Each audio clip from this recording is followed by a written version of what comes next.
ہمارے ہاں بالخصوص بر صغیر میں جیسے ہی ربیع الاول کا مہینہ آتا ہے تو کچھ لوگ رسول اللہ صلی اللہ علیہ وسلم کی محبت اور ان سے اپنی عقیدت ظاہر کرنے کی آڑ میں بدعات اور رسومات اور خواہشات نفس کا دروازہ کھول لیتے ہیں، اور پھر چونکہ انہوں نے اپنا نام عشاق رسول رکھ لیا ہے، اس لیے اب وہ اپنا یہ حق سمجھتے ہیں کہ رسول اللہ صلی اللہ علیہ وسلم کی محبت کے نام پر جو بدعات کرنا چاہیں اور جو چاہیں رسومات کرتے پھریں، جس طرح سے چاہیں دین کے اندر بدعات شامل کر دیں، انہیں کوئی نہیں پوچھ سکتا۔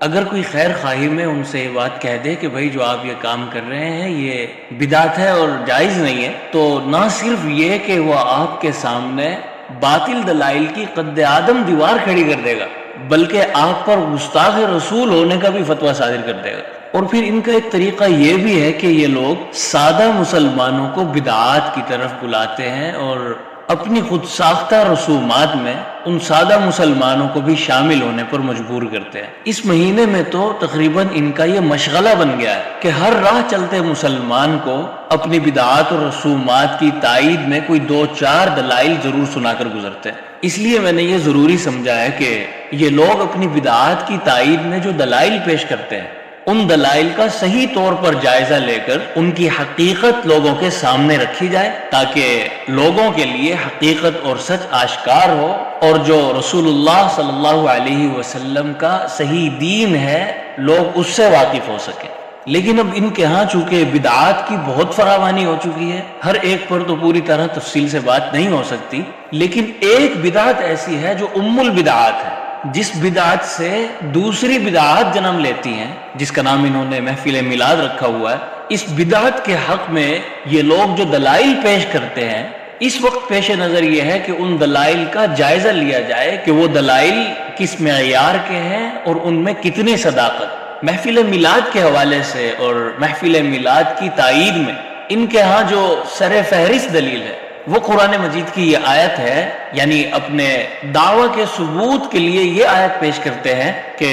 قُلْ بِفَضْلِ اللَّهِ وَبِرَحْمَتِهِ فَبِذَلِكَ فَلْيَفْرَحُوا هُوَ خَيْرٌ مِّمَّا يَجْمَعُونَ۔ اس کا ترجمہ تو یہ ہے کہ کہہ دیجئے اللہ تعالیٰ کے فضل اور رحمت کے ساتھ، بس اس کے ساتھ وہ خوش ہو جائیں، وہ اس سے بہتر ہے جسے یہ جمع کرتے ہیں۔ اس آیت مبارکہ سے استدلال کا طریقہ یہ ہے ان کے ہاں کہ اللہ تبارک و تعالیٰ اس آیت مبارکہ میں اپنی رحمت پر لوگوں کو خوش ہونے کا حکم دے رہے ہیں، اور جناب نبی کریم صلی اللہ علیہ وسلم تو رحمت للعالمین ہیں، لہٰذا ان کی آمد پر سب سے زیادہ خوشی منانی چاہیے۔ تو ان کے ہاں جو سب سے اہم اور سر فہرست جو دلیل ہے وہ قرآن مجید کی یہی آیت ہے، جو کہ اکثر آپ کو ان کے مشائخ اور علماء پڑھتے ہوئے سنائی دیں گے۔ اب یہ آیت اور ان کا طریقہ استدلال تو آپ نے سن لیا ہے، اس کے جواب میں صرف اتنی بات ان سے پوچھ لی جائے کہ اس پوری آیت مبارکہ میں مروجہ میلاد کا ذکر کہاں ہے؟ تھوڑی سی بھی عقل رکھنے والا ایک سادہ سا مسلمان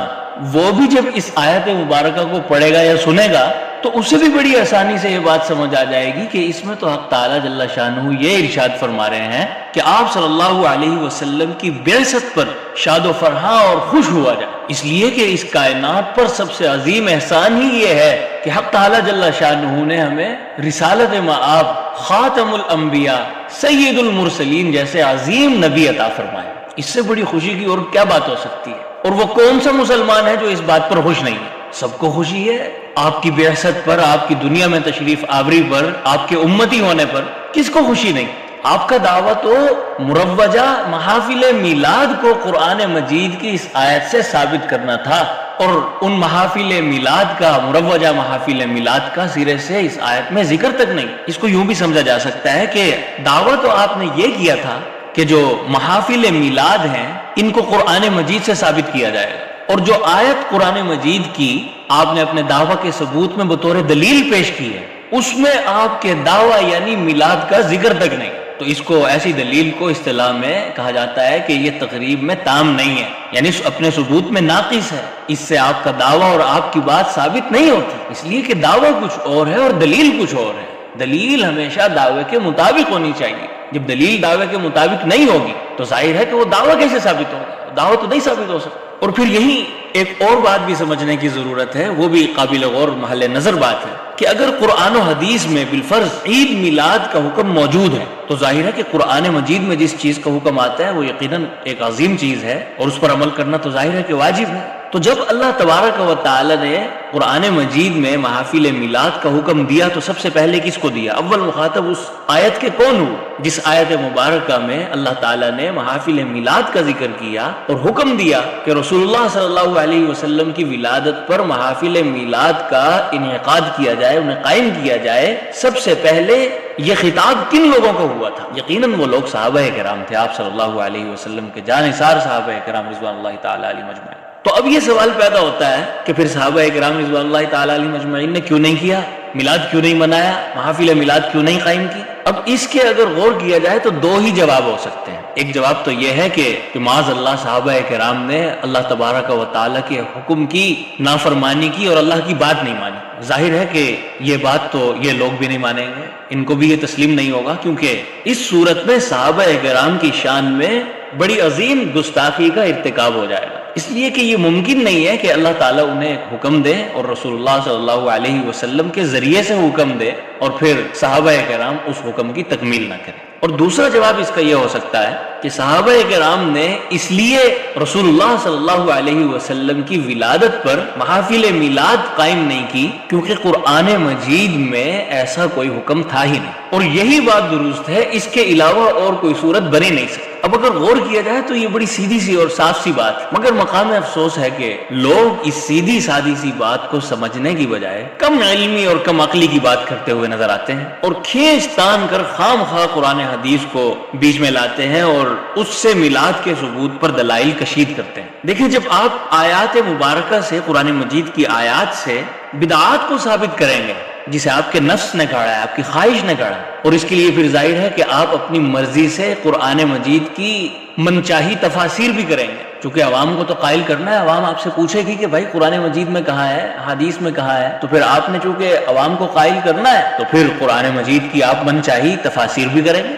لیکن یاد رکھا جائے کہ ایسے کرنے سے میلاد تو ثابت نہیں ہوگا، لیکن جو میلاد منانے والے ہیں وہ جہاں میلاد جیسی بدعت کے گناہ میں مبتلا ہوتے ہیں وہیں ان پر آیات مبارکہ کی غلط تفسیر اور من چاہا مصداق اور مطلب بیان کرنے کا وبال بھی پڑے گا، جو کہ بدعت سے ہٹ کر ایک اور بڑا گناہ، یعنی بدعت کا گناہ جو ہوا سو ہوا، قرآن مجید کی غلط تفسیر بیان کرنے کا گناہ بھی اپنے سر لے لیں۔ اسی آیت کے جائزے میں آپ ایک اور بات بھی سمجھ لیں اور اس پر بھی غور کر لیں کہ اللہ تبارک و تعالیٰ اس آیت مبارکہ میں مسلمانوں کو، مومنین کو فرحت اور خوش ہونے کا حکم دے رہا ہے۔ یہ ساری تغیر اس صورت میں ہو رہی ہے کہ جب آپ اس آیت مبارکہ میں جناب نبی کریم صلی اللہ علیہ وسلم کی ولادت اور آپ کی بعثت کو تسلیم کر لیں۔ تو بہرحال اللہ تبارک و تعالیٰ نے اس آیت مبارکہ میں مسلمانوں کو خوش ہونے کا حکم دیا ہے۔ اب دیکھنا یہ ہے کہ لغت عرب میں فرحت کا کیا معنی ہے، خوش ہونے کا معنی کیا ہے۔ چنانچہ جب آپ لغت دیکھیں گے، لغت کھولیں گے، کوئی بھی آپ کتاب لے لیجئے لغت کی، لغت میں فرحت کہتے ہیں خوشی محسوس کرنے کو، کہ انسان کوئی خوشی محسوس کرتا ہے اس کو فرحت کہتے ہیں۔ المعجم الوسیط میں سر اور وابتہجہ کے ساتھ اس کا مطلب بیان کیا گیا اور ساتھ میں ایک آیت اور ایک حدیث بھی پیش کی گئی ہے جس میں فرحت کا لفظ آتا ہے۔ وہ آیت یہ ہے کہ یومئذ یفرح المؤمنون بنصر اللہ، اور حدیث مبارکہ یہ ہے کہ للہ اشد فرحا بتوبۃ عبدہ۔ تو اس سب سے یہی معلوم ہو رہا ہے کہ فرحت خوش ہونے کو کہتے ہیں، جشن منانے کو نہیں کہتے۔ کوئی بھی عربی زبان کے اندر خوشی کو جشن سے تعبیر نہیں کرتا، دونوں کے لیے عربی لغت میں مستقل الفاظ موجود، اس لیے کہ خوش ہونا اور چیز ہے اور پھر جشن منانا یہ ایک مستقل چیز ہے۔ جیسے اللہ تبارک و تعالیٰ نے سورہ توبہ میں غزوہ تبوک سے پیچھے رہ جانے والے جو منافقین تھے ان کے بارے میں فرمایا فرح المخلفون، کہ رسول اللہ صلی اللہ علیہ وسلم سے پیچھے رہنے والے خوش ہو گئے۔ تو اب سوال یہ پیدا ہوتا ہے کہ کیا منافقین نے جشن منایا تھا جب رسول اللہ صلی اللہ علیہ وسلم چلے گئے اور وہ پیچھے رہ گئے؟ تو کیا یہاں یہ مطلب ہے کہ انہوں نے جشن منا کر اپنی خوشی کا اظہار کیا تھا، یا پھر انہوں نے وہ ریلیاں نکالی تھی جو یہ لوگ نکالتے ہیں؟ ظاہر ہے کہ یہ ممکن نہیں ہے، اس لیے کہ اگر وہ ایسا کرتے تو ان کا نفاق تو ظاہر ہو جاتا۔ تو یقیناً انہوں نے خوشی کو اپنے دل میں محسوس کیا، تو معلوم ہوا کہ خوش ہونا اور چیز ہے اور جشن منانا ایک مستقل چیز ہے، ایک علیحدہ چیز۔ اسی طرح پھر وہ جو حدیث شریف میں آیا ہے کہ للہ اشد فرحا بتوبۃ عبدہ، کہ اللہ اپنے بندے کی توبہ سے بے حد خوش ہوتے ہیں۔ تو اب ان سے ذرا کوئی یہ پوچھے کہ اللہ تعالیٰ معاذ اللہ ثم معاذ اللہ وہی طریقہ اپناتے ہیں جس کے یہ قائل ہیں؟ کوئی ادنا سا مسلمان بھی یہ سوچ اور یہ نظریہ نہیں رکھ سکتا۔ تو پھر ثابت تو یہی ہوگا نا کہ فرحت کا جو معنی ہے وہ یہی ہے کہ دل میں خوشی کو محسوس کرنا، دل کا خوش ہو جانا، شاد و فرح ہو جانا، مسرت محسوس کرنا۔ اگر جشن منانے کی بات ہوتی، خوشی منانے کی بات ہوتی، خوشی محسوس کرنے کی نہیں بلکہ خوشی منانے کی اور جشن کی بات ہوتی، تو پھر حق تعالیٰ فَلْيَفْرَحُوا کے بجائے فَلْيَحْتَفِلُوا فرماتے ہیں، اس لیے کہ احتفال کا معنی ہوتا ہے جشن منانا عربی کے اندر۔ تو اصل بات یہی ہے کہ آپ صلی اللہ علیہ وسلم کی ولادت باسعادت اور آپ صلی اللہ علیہ وسلم کی بعثت اور آپ کا بطور نبی اور خاتم الانبیاء اس دنیا میں مبعوث ہونا اور آپ کی تشریف آوری نہ صرف یہ کہ انسانوں کے لیے خوشی کا باعث ہے بلکہ پہاڑوں کے پتھر اور جمادات بھی آپ کی تشریف آوری پر خوشی محسوس کرتے ہیں۔ ہم رسول اللہ صلی اللہ علیہ وسلم کی بعثت و ولادت، نزول قرآن اور اطاع دین و ایمان پر ہر وقت خوشی اور فرحت محسوس کرتے ہیں، اور الحمدللہ ہمارا دل ایمان کی خوشی سے ہر وقت شاد و فرح اور سرشار رہتا ہے، جبکہ اہل بدعت کا معاملہ بالکل اور یکسر مختلف۔ سال بھر میں ایک بار بس جشن اور جلوس نکال کر خوشی منا لی جاتی ہے اور خود کو عاشق رسول ثابت کر دیا جاتا ہے۔ اللہ تبارک و تعالیٰ نے کس جگہ یہ حکم دیا ہے کہ اس خوشی کا مطلب یہ ہے کہ سال بھر میں بس ایک بار گھر سے نکلے اور جلوس نکالیں اور گھروں میں جا کر سال بھر کے لیے پھر سو جائیں؟ یہ کون سی خوشی ہے جو سال میں صرف ایک ہی بار آتی ہے؟ اور اگر یہ آیت واقعی جشن منانے کی دلیل ہے تو پھر بتایا جائے کہ رسول اللہ صلی اللہ علیہ وسلم نے اور صحابہ کرام اور تابعین اور تبع تابعین ائمہ اربعہ اور اولیاء اللہ نے یہ کام کیوں نہیں کیا اور انہوں نے اس جشن کو کیوں نہیں منایا؟ وہ اس لیے نہیں منایا کیونکہ ایسا کوئی حکم سرے سے قرآن مجید میں تھا ہی نہیں، اگر ہوتا تو یہ حضرات کبھی نہ چھوڑتے، ضرور مناتے۔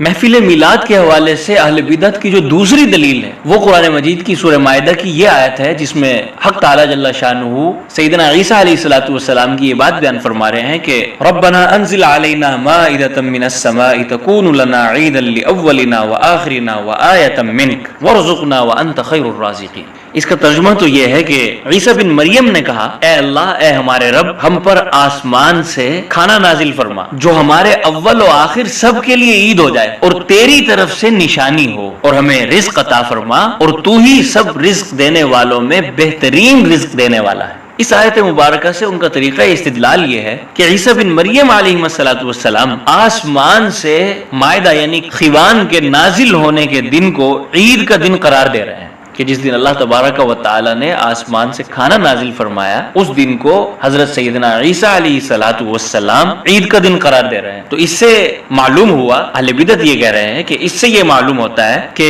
عطا نعمت کی تاریخ کو عید کا دن بنانا جائز ہے، یعنی جس دن کوئی نعمت اللہ تبارک و تعالیٰ عطا کریں تو اس دن کو عید قرار دے دینا، عید بنانا، یہ بالکل جائز۔ اور اب چونکہ حضور صلی اللہ علیہ وسلم سے بڑھ کر اور کوئی نعمت تو ہے نہیں، یہ تو نعمت عظمیٰ ہے، تو لہٰذا ہم آمد رسول صلی اللہ علیہ وسلم کے دن کو عید کا دن قرار دیتے ہیں۔ اس حوالے سے میں 3 گزارشات آپ کے سامنے رکھوں گا۔ پہلی گزارش یہ ہے، اس آیت مبارکہ میں سیدنا عیسیٰ بن مریم کھانے کو عید قرار دے رہے ہیں، نہ کہ اس دن کو عید قرار دے رہے ہیں جس دن اللہ تعالیٰ نے ان کے لیے آسمان سے کھانا نازل فرمایا۔ دیکھیے کتنا فرق ہے ان کے دعویٰ میں اور ان کی دلیل کے اندر۔ دعویٰ کچھ ہے اور دلیل کچھ ہے، بات کیا ہو رہی ہے اور اس کے ثبوت میں دلیل کچھ اور دی جا رہی ہے۔ عیسیٰ بن مریم یہ فرما رہے ہیں کہ تکون لنا عیدا، کہ وہ یعنی کھانا ہو جائے ہمارے لیے عید۔ تکونو کے اندر جو کلمہ یہ جو تکونو ہے یہ ظاہر ہے کہ واحد مؤنث کا صیغہ ہے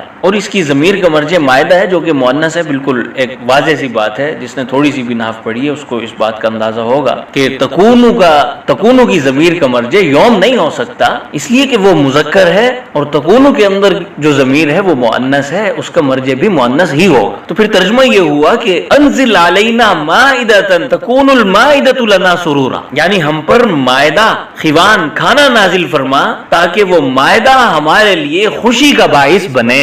یہ ہے اس کا مطلب۔ اب اس میں کہاں محفل میلاد کی بات آ گئی اور کہاں جشن آمد رسول آ گیا اور کہاں اس کے اندر عید میلاد النبی کا ذکر آ گیا. حضرت عیسیٰ تو یہ عرض کر رہے ہیں اللہ تبارک و تعالیٰ سے کہ اے اللہ ہمیں کھانا عطا فرما دیجیے آسمان سے تاکہ وہ ہمارے لیے خوشی کا باعث بنے, ہم خوش ہو جائیں. اب چونکہ یہ لوگ شاید عربی سے کوئی زیادہ شغف رکھتے نہیں ہیں تو بس اس میں عید کا لفظ دیکھ لیا تو کہا کہ بس اس سے عید میلاد النبی ثابت ہو گئی, یہ سمجھے بغیر کہ عید کا معنی کیا ہوتا ہے اور یہاں عید کا معنی ہے کیا. تو بہرحال آیت کا مطلب تو بالکل واضح ہے کہ ہم پر مائدہ یعنی کھانا نازل فرما دیجئے تاکہ وہ مائدہ اور وہ کھانا ہمارے لیے خوشی کا باعث بن جائے. اور پھر یہاں دوسری گزارش بھی آپ سمجھ لیجئے, اگر اس آیت مبارکہ میں لفظ مائدہ کی جگہ آپ یوم مراد لیں جس کا معنی دن ہوتا ہے, پھر ترجمہ یہ ہوگا کہ وہ دن ہمارے لیے عید بن جائے. آپ اگر یوم بھی مراد لے لیں کسی طرح کوئی صورت بنا کے تکونو کے اندر جو ضمیر ہے اس کا مرجع آپ یوم کو بنا دیں, تب بھی اہل بدعت کا مدعا ثابت نہیں ہو سکتا, اس لیے کہ یہ جو واقعہ ہے, یہ جو بات ہے, اس کا تعلق پچھلی امت سے ہے, سیدنا عیسیٰ علیہ السلام کے دور سے. اور یہ جو ہماری شریعت ہے جو آپ صلی اللہ علیہ وسلم پر نازل ہوئی ہے, اس میں پچھلی امت کے صرف وہ احکام باقی ہیں جن کا آیات اور احادیث کے اندر باقاعدہ حکم موجود ہے. اور ظاہر ہے کہ ہماری شریعت کے اندر جس دن سیدنا عیسیٰ علیہ السلام پر خوان نازل ہوا تھا اس دن کو عید قرار دینے کا کوئی حکم موجود نہیں ہے, نہ قرآن مجید میں ہے نہ احادیث کے اندر, تو نہ کوئی حکم ہے اور نہ کوئی عمل. اب ایک ہی بات یہ رہ جاتی ہے, اکثر کرتے ہیں انکار بھی تو نہیں ہے, تو بھائی رسول اللہ کا, صحابہ کا, تبع تابعین کا عمل نہ کرنا اس سے بڑی اور کیا دلیل ہو سکتی, اور اس سے بڑا وہ انکار کون سا ہوگا جو ان کے سامنے رکھا جائے. رسول اللہ صلی اللہ علیہ وسلم نے مسلمانوں کی عید کے لیے صرف 2 دن مقرر فرمائے. اگر یہ تیسری بھی کوئی عید ہوتی, جیسا کہ آپ فرما رہے ہیں کہ قرآن مجید میں اس کا ذکر موجود ہے اور اس لفظ عید سے آپ نے وہ اخذ کر لیا, کشید کر لیا, تو آپ اس تیسری عید کا بھی ذکر فرماتے. تو آپ صلی اللہ علیہ وسلم کا 2 عیدوں کا ذکر کرنا اور عیدین کے لیے 2 دن مقرر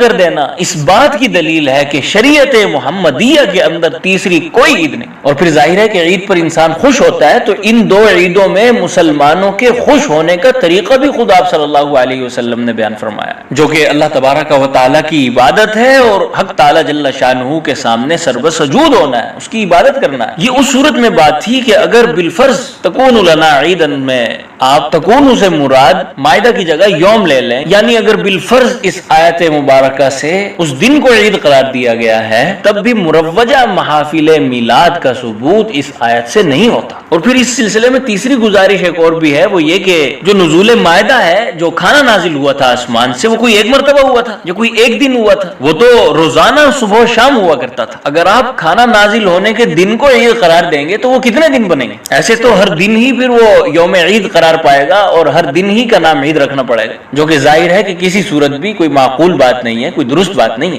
صحیح بات یہی ہے جو شروع میں نے آپ کے سامنے عرض کر دی تھی کہ سیدنا عیسیٰ بن مریم تو اللہ تبارک و تعالیٰ سے یہ درخواست کر رہے ہیں کہ اے اللہ ہم پر کھانا نازل فرما دیجئے تاکہ وہ کھانا ہمارے لیے خوشی کا باعث بن جائے, ہمارے پچھلوں کے لیے سرمایہ افتخار ہو اور ہمیشہ ہم آپ کی اس عظیم نعمت پر آپ کے شاکر رہیں اور خوش رہیں. تو اس آیت مبارکہ کا رسول اللہ صلی اللہ علیہ وسلم کے حوالے سے مروجہ محافل میلاد جو قائم کی جاتی ہیں دور دور تک بھی کوئی تعلق نہیں, اس کا ذکر تک نہیں, اور جو کھینچتان کا ایک قرینہ بنایا جا رہا تھا اس کی بھی حقیقت آپ کے سامنے آ گئی ہے. بات وہی ہے کہ جب ایک غلط چیز کو ثابت کرنے کے لیے آپ کوششیں کرتے ہیں تو پھر وہ کوششیں بڑی ناپائیدار ہوتی ہیں, ان میں گہرائی نہیں ہوتی, ان میں گہرائی نہیں ہوتی, ان کی حقیقت ہباء منصورہ ہوتی ہے اور وہ ٹکا نہیں کرتی.